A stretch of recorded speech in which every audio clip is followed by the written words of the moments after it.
आज सुबह सुबह माधवी जी मंदिर जाने के लिए तैयार हो गई थी। वह रोज नियम से मंदिर जाती थी। अभी दरवाजा हल्का सा खुला ही था कि उनकी बहू नीतू अपने पति राकेश से कहने लगी, मैं तो रोज सुबह की खटपट से परेशान आ गई हूं। सुबह सुबह सोने भी नहीं देती तुम्हारी माँ। खुद तो नहा धोकर मंदिर के लिए निकल जाती है और दिन भर मैं ही सारा काम करने में लगी रहती हूँ। सारे घर का काम मुझे ही देखना होता है। लेकिन माधवी, ऐसा तो नहीं है कि पूरे घर का काम तुम ही करती हो। झाड़ू पोछा और बर्तन के लिए तो काम वाली बाई रखी हुई है, और मुझे मालूम है कि सब्जी साफ करना और काटने जैसे कुछ काम तो मेरी माँ भी करवाती है। लेकिन तुम हो कि सुबह सुबह चिल्लाना शुरू कर देती हो। अजी, झाड़ू पोछा और बर्तनों के अलावा भी बहुत सा काम होता है घर में। तुम्हारी माँ तो मंदिर में 2 घंटे लगाकर आती है। इतने तक मैं सारा काम निपटा चुकी होती हूँ। मुझे तो एक बात समझ नहीं आती, जब इनका घर में दिल लगता ही नहीं है तो तुम इन्हें किसी वृद्ध आश्रम में क्यों नहीं छोड़ आते? वहां इन्हें इनकी उम्र की सहेलियां भी मिल जाएंगी। नीतू, मैं तुमसे कितनी बार कह चुका हूं, मेरी माँ के बारे में ऐसी बातें मत किया करो। मुझे तो समझ नहीं आता कि मैं तुमसे बात करके सिरखपाई कर ही क्यों रहा हूं। तुम्हारा तो ये रोज का काम है। अब थोड़ी देर शांति से मुझे सोने दो। माधवी जी अपने बेटे और बहू की सारी बातें सुन चुकी थीं, लेकिन वह जानती थी कि यह तो उनकी बहू का रोज का काम है। उसने घर का माहौल ही ऐसा बना रखा था कि वहां कोई शांति से रह ही नहीं सकता था। इसलिए थोड़ी देर शांति में रहने के लिए माधवी जी मंदिर चली जाया करती थीं। बरसों पहले उनके पति की मृत्यु हो चुकी थी। इकलौते बेटे राकेश के अलावा उनका था ही कौन। राकेश उन्हें उनकी शादी के 10 साल बाद मन्नतें मांग मांग कर मिला था। यदि वे उसके साथ ना रहती तो फिर कहाँ जाती। राकेश भी अपनी माँ का पूरा ख्याल रखता था। राकेश और नीतू का एक बेटा है बिट्टू, जिसे अपनी दादी माँ का साथ बहुत सुहाता है, लेकिन राकेश की पत्नी नीतू को अपनी सासू माँ फूटी आंख नहीं सुहाती। जब भी माधवी जी अपने पोते के साथ हंसती बतियाती तो बहू की घूरती नजरें उनकी हंसी को वहीं दबा देती और वो सहम कर रह जाती। बिट्टू अपनी दादी से इतना अधिक प्यार करता था कि एक पल भी वह उनके बिना बताना नहीं चाहता था। यही बात नीतू को अच्छी नहीं लगती थी। राकेश जब भी शाम को दफ्तर से लौट कर आता तो अक्सर उसके सामने एक ही रट लगाए रखती कि मैं तो तुम्हारी माँ का काम करते करते थक चुकी हूँ। तुम्हारी माँ तो दिन भर पड़े पड़े खांसती रहती है। अब मुझे इनसे छुटकारा चाहिए। माधवी जी की हमेशा यही कोशिश रहती कि उनकी बहू पर काम का बोझ कम से कम रहे। तबीयत ठीक रही तो बहू के साथ उसके काम में हाथ बटा दिया करती थी। जब भी काम वाली बाई छुट्टी पर रहती तो बिना देर किए बर्तन भी साफ कर दिया करती थी। लेकिन बहू पर तो जैसे उन्हें वृद्धाश्रम भेजने का भूत सवार हो गया था, जिस कारण घर में हमेशा कलह का वातावरण रहता था। पर राकेश यह बात मानने को बिल्कुल तैयार नहीं था। इसी प्रकार ही काफी समय व्यतीत होता रहा। आज नीतू के कुछ रिश्तेदार उसके घर आए हुए थे तो माधवी जी को उसी समय खांसी छिड़ गई। वे काफी देर जोर जोर से खांसती रहीं। उस समय तो नीतू ने कुछ नहीं कहा, लेकिन रात को जब राकेश घर लौटा तो नीतू ने फिर से हंगामा शुरू कर दिया और जिद ठान ली कि अब वह माँ जी को वृद्धाश्रम भेजकर ही दम लेगी। रात को जब सब लोग सो रहे थे तो राकेश पानी पीने के लिए अपने कमरे से बाहर आया। देखा तो माँ के कमरे की बत्ती चल रही थी। राकेश ने अंदर जाकर देखा तो उसकी माँ किसी गहन सोच में गुम थी। राकेश अपनी माँ के पास जाकर उनकी गोद में सर रखकर लेट गया। क्या हुआ माँ, कोई परेशानी है? बेटा, मैं सोच रही थी कि केवल मेरी वजह से तुम दोनों में रोज क्लेश होता है। घर का वातावरण बोझिल हो चुका है। बेटा, मैं तो अपनी जिंदगी जी चुकी हूँ। अब मेरी केवल एक ही इच्छा है कि तुम सब हंसी खुशी से रहो। इसलिए मैं चाहती हूँ कि तुम मुझे आर्शिकेश के वृद्ध आश्रम में छोड़ आओ। लेकिन माँ, मैं जीते जी आपको अपने से अलग कैसे कर सकता हूँ? मुझे तो आप मेरी जान से भी ज्यादा प्यारी हो। आज मैं जो कुछ भी हूँ केवल आपके ही परिश्रम का फल है। मैं आपके कर्ज से कभी मुक्त नहीं हो सकता। लेकिन बेटा, इस घर का कलह भरा वातावरण मुझे रास नहीं आ रहा। मैं केवल कुछ ही समय के लिए वहां जाना चाहती हूँ। जब इस घर का वातावरण शांत हो जाएगा तो तुम मुझे वापस ले जाना। मेरी हवा पानी बदल जाएगी तो मुझे भी अच्छा लगेगा, और आजकल तो वृद्ध आश्रमों में भी अच्छी सुविधाएं दी जाती हैं। मुझे भी वहां अपनी उम्र के लोग मिल जाएंगे तो मेरा भी दिल लगा रहेगा। तुम लोगों को जब भी मेरी याद आए तो मुझसे मिलने आ जाना। राकेश अपनी माँ की बात सुनते हुए लगातार उनके चेहरे की तरफ देख रहा था। उनके चेहरे पर मुस्कुराहट थी, लेकिन उनकी आंखों में छुपा आंसुओं का सैलाब राकेश साफ साफ देख पा रहा था। हालातों से मजबूर राकेश जाकर वापस अपने बिस्तर पर लेट गया। आंखों की नींद तो अब गायब हो चुकी थी। माँ के बारे में सोचते सोचते राकेश अतीत के पन्ने पलटने लगा। वह करीब 5 वर्ष का ही था तब उसके पिता का निधन हो गया था। उसकी माँ माधवी जी पर रिश्तेदारों ने दूसरी शादी करने का दबाव बनाया, लेकिन उन्होंने फैसला लिया कि वह दूसरा विवाह ना करके अपने बेटे राकेश का ही पालन पोषण करेंगी और अपने बेटे को माँ और पिता दोनों का प्यार देंगी। पढ़ी लिखी तो ज़्यादा नहीं थी, लेकिन खाना बहुत अच्छा बनाती थी, इसलिए घर पर रहकर ही टिफ़िन सर्विस शुरू की। ना सुबह देखी ना शाम, और खड़ी मेहनत करते हुए अपने बेटे को पढ़ाया लिखाया, इस लायक बनाया कि वह आज एक सरकारी बैंक में मैनेजर के पद पर आसीन है। राकेश ने अपनी माँ का संघर्षमय जीवन देखा था, इसलिए वह चाहता था कि उसकी पत्नी नौकरी ना करके घर संभाले और उसकी माँ की सेवा करे। परंतु राकेश का यह मातृप्रेम नीतू को कतई पसंद नहीं था, और जिस बात ने नीतू को और भी अधिक चिड़चिड़ा बना दिया वो ये थी कि उसका बेटा बिट्टू भी अपनी माँ से ज़्यादा अपनी दादी से ही प्यार करता था। इस सब का परिणाम यह हुआ कि नीतू आए दिन अपनी सासू माँ पर कटाक्ष करने लगी थी और अपने तीर जैसे शब्दों से घायल करने लगी। माधवी जी सहनशीलता की मूर्ति थी, परंतु अपनी बहू के मुख से कटाक्ष सुनते सुनते माधवी जी का अंतर्मन धीरे धीरे जवाब देने लगा था। धीरे धीरे वह अस्वस्थ रहने लगी। अक्सर खांसी करते हुए उन्हें उल्टी हो जाती थी। अब तो बहू उन्हें घिन भरी नज़रों से देखने लगी थी और ठान चुकी थी कि अपनी सासू माँ को वृद्ध आश्रम भेजकर ही दम लेगी, जिसका नतीजा यह हुआ कि माधवी जी हार कर खुद ही वृद्धाश्रम जाने को तैयार हो गई।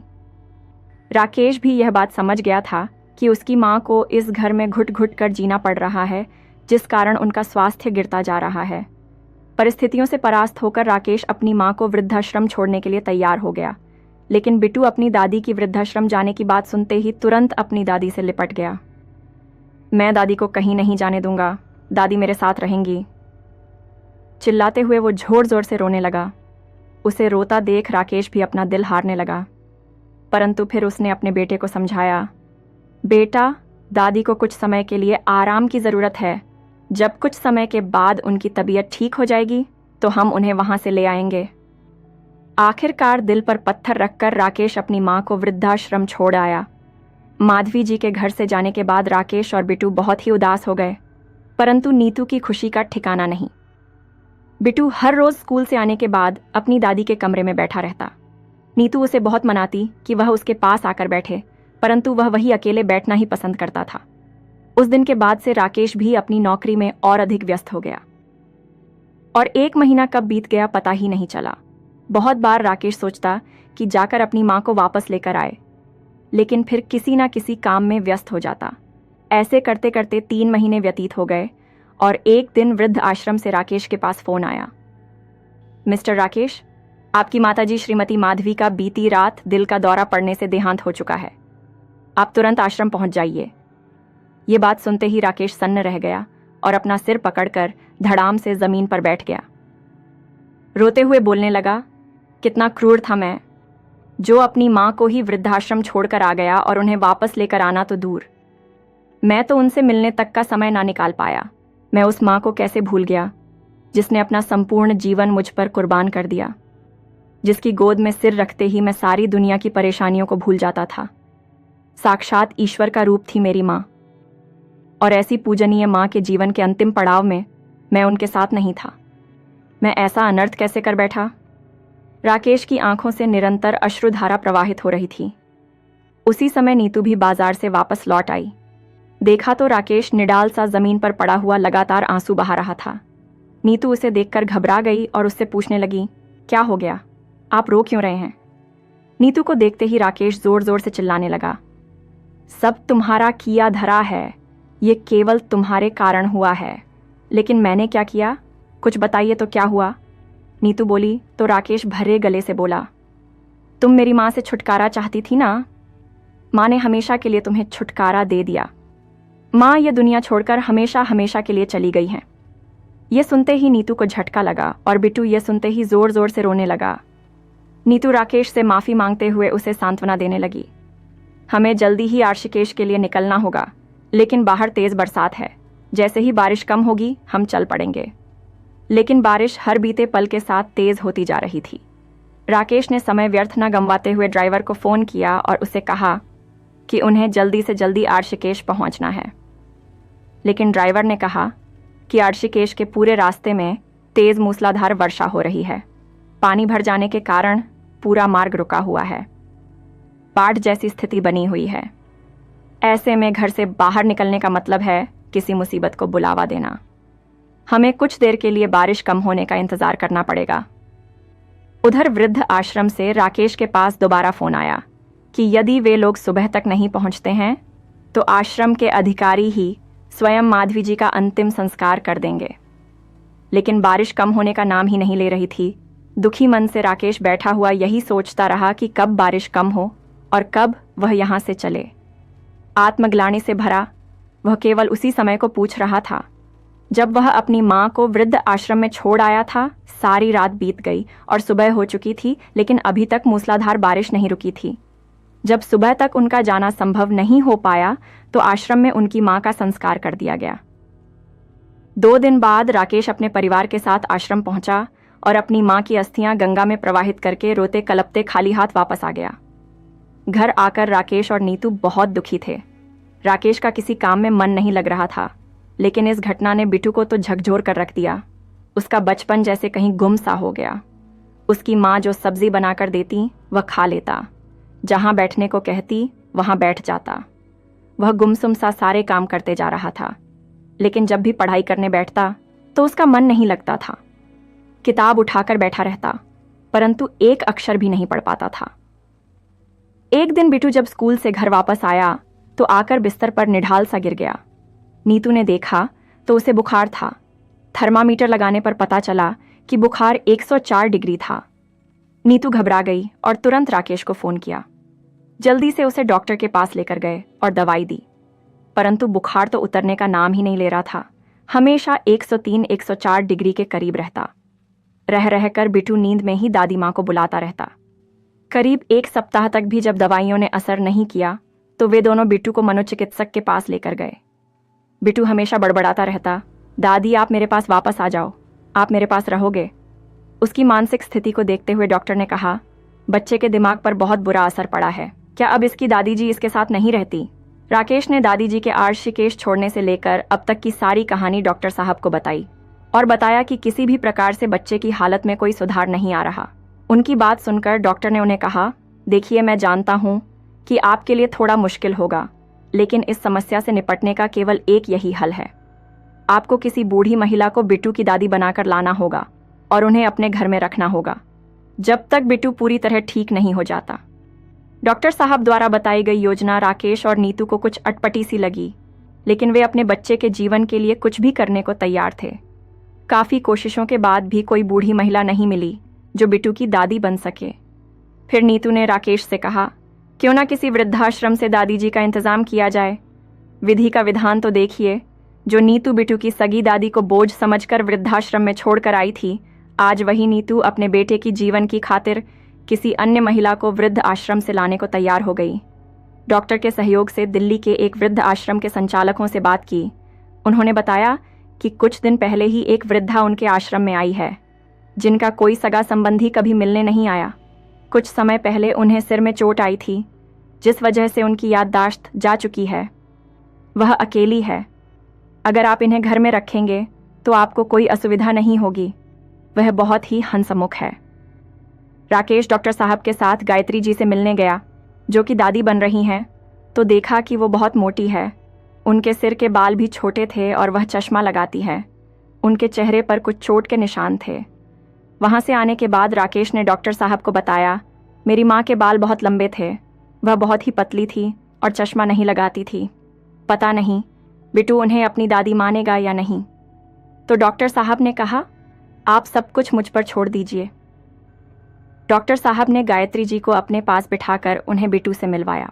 बिट्टू ने पूछा कि आप तो भगवान जी के पास चली गई थी ना, फिर आप वापस कैसे आ गईं? और आप इतनी मोटी कैसे हो गई? आपके बाल कहाँ गए? डॉक्टर ने कहा, बिट्टू तुम बीमार हो गए थे ना, इसीलिए भगवान जी ने इन्हें तुम्हारे लिए वापस भेज दिया। यहाँ आश्रम में इन्होंने अपना खूब ध्यान रखा। खूब व्यायाम करके इनकी सेहत बहुत अच्छी हो गई है। इनके साथ रहकर तुम भी इनके जैसे ही स्वस्थ हो जाओगे। ये बात सुनकर बिट्टू बहुत ही खुश हुआ और दादी जी के गले लग गया। फिर अपनी माँ को कहने लगा, मम्मा मुझे बहुत भूख लगी है, घर चलो, मैं और दादी एक साथ खाना खाएंगे। उसकी बात सुनकर नीतू मन ही मन बहुत संतुष्ट हुई, लेकिन उसकी अंतरात्मा उसे धिक्कार रही थी कि काश वह अपनी सास के साथ दुर्व्यवहार नहीं करती तो उसे आज यह दिन ना देखना पड़ता। गायत्री जी बहुत जल्दी ही उस घर में रच बस गई और बिट्टू भी उनके साथ बहुत जल्दी घुल मिल गया। सब कुछ पहले जैसा होने लगा, लेकिन नीतू अब पहले जैसी नहीं रही थी। वह ना तो दादी जी को कोई कड़वी बात कहती और ना ही उन्हें बोझ समझती, बल्कि उनका पूरा ध्यान रखती। लेकिन बिट्टू को अपनी दादी जी में एक परिवर्तन नजर आया। वह सोचने लगा कि उसकी दादी तो उसे हिंदी विषय पढ़ाती थी, लेकिन अब वह सब कुछ भूल गई है। राकेश ने उसे समझाया कि अब दादी जी पहले से ज्यादा बूढ़ी हो गई हैं और इस उम्र में याददाश्त कमजोर हो जाती है, इसलिए तुम्हें पढ़ा नहीं पाती हैं। फिर बिट्टू कहने लगा, कोई बात नहीं पापा, फिर भी मैं बहुत खुश हूं, अब मम्मी भी दादी जी को डांटती नहीं है। राकेश के मन में एक बहुत बड़ी कसक थी कि काश ऐसा वातावरण मेरी माँ के समय में भी होता। उसे रह रहकर अपनी माँ की याद कचोटती रहती और बार बार उसका मन ग्लानि से भर उठता था। कभी कभी तो अकेले में दुख से कातर हो उसकी आंखों में आंसू उमड़ आते थे। आज राकेश सुबह उठा तो अपनी माँ को याद करके उदास हो गया। तभी बिट्टू उसके सामने मुस्कुराता चेहरा लेकर आ गया। क्या पापा आप रो रहे हैं? अब तो दादी भी हमारे पास आ गई है। पापा, मेरे पास आपकी उदासी दूर करने का एक बहुत अच्छा आइडिया है। आज आप ऑफिस नहीं जाएंगे, हम सब शॉपिंग पर चलेंगे। मेरी और दादी की मनपसंद चीजें खरीद कर लाएंगे और शाम को हम सब पार्क जाएंगे। राकेश भी बहुत उदास था तो कुछ देर सोचकर बोला, चलो भाई, आज तुम्हारी बात मान ही लेते हैं। इतना सुनते ही बिट्टू खुशी से उछल पड़ा। सभी लोग जल्दी से तैयार होकर शॉपिंग के लिए निकल गए। सभी का दिल उमंग और प्रसन्नता से भरा हुआ था। शॉपिंग के बाद उन्होंने रेस्टोरेंट में खाना खाया और शाम को पार्क में खूब मस्ती की। जब घर लौटने का समय हुआ तो सभी लोग गाड़ी में बैठने लगे। राकेश और नीतू गाड़ी में बैठ चुके थे और दादी जी जैसे ही गाड़ी का दरवाज़ा खोलने लगी तो बिट्टू ने देखा कि सड़क के दूसरी ओर आइसक्रीम पार्लर था। उसने अपनी दादी से कहा, दादी आइसक्रीम खानी है, चलो ना। ऐसा कहते ही वह उनका हाथ पकड़कर तेजी से दौड़ने लगा। दादी ने देखा सामने से तेज गति की कार बेकाबू होकर आ रही थी और बिट्टू को बचाने के इरादे से उन्होंने उसका हाथ तेजी से पीछे की ओर खींचा। बिट्टू तो गाड़ी से बच गया, लेकिन दादी माँ को गाड़ी से टक्कर लगी। वह कुछ दूरी पर जाकर गिरी और उनके सिर से खून की धारा बह निकली। नीतू और राकेश एकदम घबरा गए।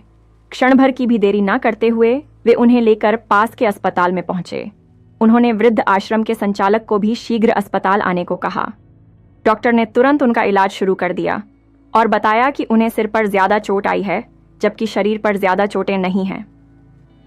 कुछ समय बाद वृद्ध आश्रम के संचालक भी पहुंच गए। राकेश ने देखा कि दादी जी के होंठ कांपने लगे थे और वे रोकी रोकी बोलने लगीं। राकेश को यह शब्द सुनकर अपने कानों पर विश्वास नहीं हुआ, क्योंकि यह उसके बचपन का नाम है और इस नाम से केवल उसे उसकी माँ ही पुकारा करती थी। राकेश हैरान रह गया और बोला, इस नाम से तो मुझे मेरी माँ पुकारा करती थी। वृद्ध आश्रम का संचालक तुरंत ही सारा मसला समझ गया और बोला कि कुछ समय पहले इन माताजी का एक्सीडेंट हो गया था। उनके सिर पर गंभीर चोट आई थी जिससे उनकी स्मृति चली गई थी। मुझे लगता है कि वापस उसी जगह चोट आने के कारण उनकी स्मृति वापस लौट आई है। थोड़ी देर में दादी जी को होश आ गया और उन्होंने सभी को पहचान लिया और राकेश को देखते ही उनकी आंखों में आंसू आ गए। राकेश तुरंत अपनी माँ से लिपट गया और रोते हुए बोला, माँ, अब हम कभी नहीं बिछड़ेंगे। मृत्यु भी हमारे प्यार के समक्ष हार गई माँ, क्योंकि जिस इंसान का दाह संस्कार हो चुका हो वह इंसान साक्षात जीवित सामने हो तो इससे बड़ा आश्चर्य इस संसार में क्या होगा। अपने बेटे बिट्टू को देखकर राकेश बोला, बेटा तुम्हारी दादी अब बिल्कुल ठीक है। बिट्टू यह सुनकर खुशी के मारे उछल पड़ा और सॉरी दादी कहकर अपनी दादी से लिपट गया। नीतू भी रोते रोते सासू माँ से अपने व्यवहार के लिए क्षमा याचना करने लगी। इस करुण दृश्य को देखकर वहां उपस्थित सभी लोगों का मन भर आया। सभी लोग राकेश और उसके परिवार को खूब बधाई दे रहे थे। पूरे परिवार की खुशी का ठिकाना नहीं था, लेकिन हैरानी की बात तो यह थी कि आश्रम वालों से इतनी बड़ी गलती हुई कैसे। ये जानने के लिए राकेश ने आर्शिकेश के आश्रम में फ़ोन किया और पूरी घटना बताई और गलती कहाँ पर हुई इसकी जानकारी मांगी। तो अगले दिन संचालक ने आकर जो कुछ बताया वह आश्चर्यजनक था। आश्रम में माधवी नाम की 2 महिलाएं थीं। मृत्यु माधवी अरोड़ा की हुई थी। इत्तेफाक की बात थी कि जिस दिन माधवी अरोड़ा की मृत्यु हुई उसी दिन ही आपकी माँ जी यानी कि माधवी शर्मा जी का पैर फिसल जाने के कारण सिर में चोट लगी थी। क्योंकि चोट गहरी थी इसलिए इलाज के लिए उन्हें दिल्ली के अस्पताल में भेजा गया और इलाज के बाद उन्हें वहां के ही वृद्ध आश्रम में ठहराया गया। माधवी अरोड़ा जी का कोई भी सगा संबंधी नहीं था और आश्रम के प्रमुख देखरेख करने वाले शर्मा जी का तबादला हो चुका था। उनके स्थान पर जो नए सज्जन आए थे उनकी अनभिज्ञता के कारण, रजिस्टर में नाम के साथ दिए गए विवरण पर ध्यान न देने के कारण यह स्थिति उत्पन्न हुई। दिल्ली के वृद्ध आश्रम में आपकी माताजी गायत्री जी के नाम से ही प्रसिद्ध हो गई, क्योंकि आंख खुलने के बाद वह हमेशा राधे राधे बोलती रहती थी। ठीक होने के बाद स्मृति दोष व अधिक मस्त रहने के कारण इनका शरीर मोटा हो गया। चेहरे पर चोट लगी थी इसलिए चेहरे पर निशान पड़ गए और सिर की चोट के कारण इनके बाल भी छोटे करा दिए गए। दृष्टि कमजोर होने के कारण आंखों पर चश्मा चढ़ गया। कुदरत का ये करिश्मा देखकर सब लोग हक्के बक्के रह गए। उन्होंने सपने में भी कल्पना नहीं की थी कि उनकी वह माँ जिसका वह अस्थि विसर्जन भी कर आए थे उन्हें जीवित मिलेगी। परंतु अब उनकी अनुपस्थिति में उनका परिवार में महत्व सभी लोग भलीभांति जान चुके थे और उधर नीतू यह सोच सोच कर शर्म से डूबी जा रही थी कि जिस माँ को वह बोझ समझकर वृद्ध आश्रम छोड़ आई थी आज असल में उसी माँ ने उसके बेटे को जीवन दान दिया था। राकेश और नीतू दोनों मन ही मन इस घटना के लिए स्वयं को दोषी मान रहे थे, परंतु दूसरी ओर उनके मन में तसल्ली थी कि आज दादी माँ के कारण ही उनका बेटा बिटू उनके सामने सही सलामत खड़ा था। आज सचमुच दादी माँ और बिटू दोनों का पुनर्जन्म हुआ था। खून के रिश्ते कितने प्रबल होते हैं, आज इस घटना ने सिद्ध कर दिया था। दोस्तों, आपको यह कहानी कैसी लगी कमेंट सेक्शन में ज़रूर बताना, और हाँ, अगर अच्छी लगी हो तो वीडियो को लाइक और चैनल को सब्सक्राइब ज़रूर कर ले। धन्यवाद।